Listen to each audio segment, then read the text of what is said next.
through, but I'd like to make my comment as well in the discussion. Well, for me, this is a very big controversial issue. This is something that's come before us 5, 6, 7 years ago. It keeps coming forward. And there is a lot of information out there, and in the information age, in particular with the web and so forth, there are a lot of people that gather bits and pieces of information, and then they put it together, and to them it's gospel. I started out as the chair of the health unit. I mean, I support these two gentlemen in the front, and to me, they are experts. The medical officer of health, as well as a dental professional. And I look beyond that to their associations.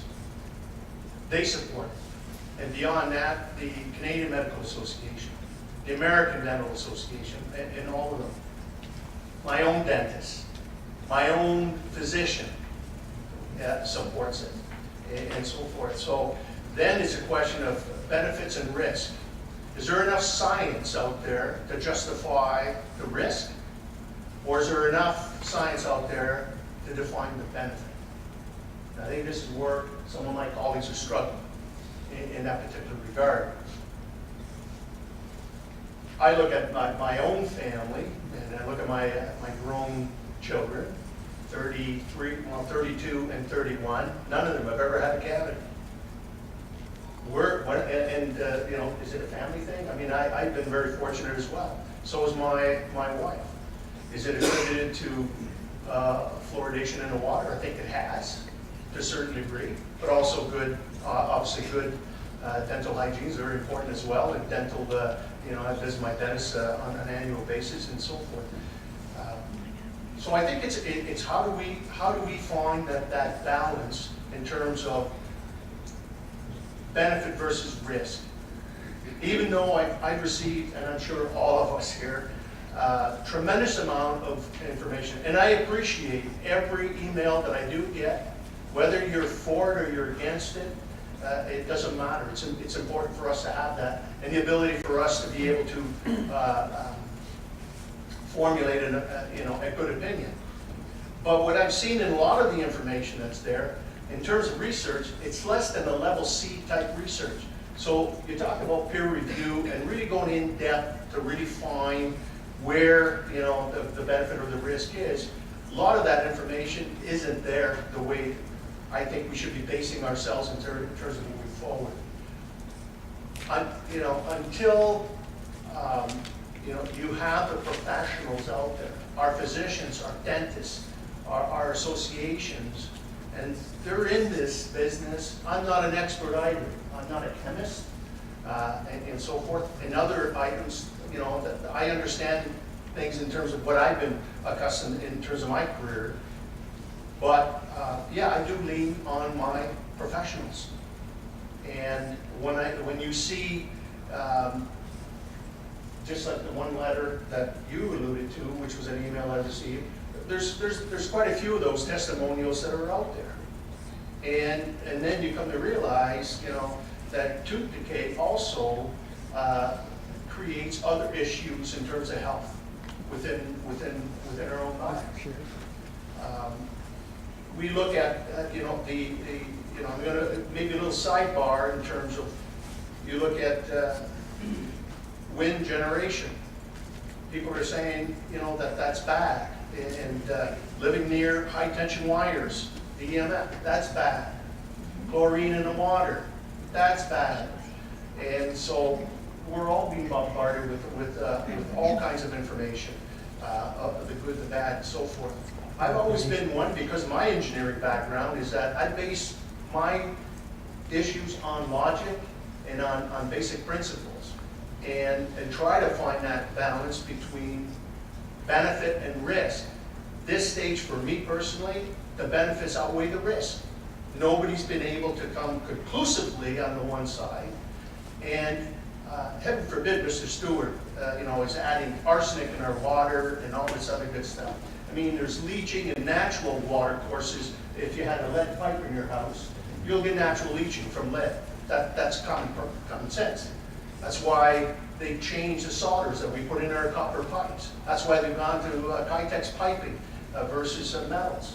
So there's again, a lot of people doing a lot of research out there and continue to do that. And if it, you know, if it's better for all of our members to make that informed decision where they can make a decision, benefit or risk, and by deferring, you know, decision tonight, I don't think it's, you know, we need to make that decision tonight. There's reports and more information, and it's been, you know, it's still coming in, then so be it. But for me, on a personal basis, and I have to throw my support behind the professionals that I trust. And those are my personal dentist, my personal physician. I look at our medical officer of health, another dentist in our community, and the associations that they belong. And until I can get the substantive type of information from, you know, the science, and the science has to be correct. That's where the decision on benefit and risk is based on the science. And I don't think the science is there yet to prove because there's all kinds of bits and pieces out there, and people have put stuff together. I don't think I can make a decision in terms of saying eliminate it.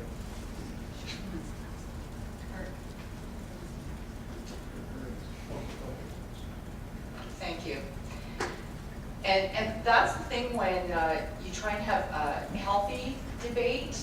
It's not about choosing or questioning or undermining a professional. And that's why I tried to differentiate what the issue was.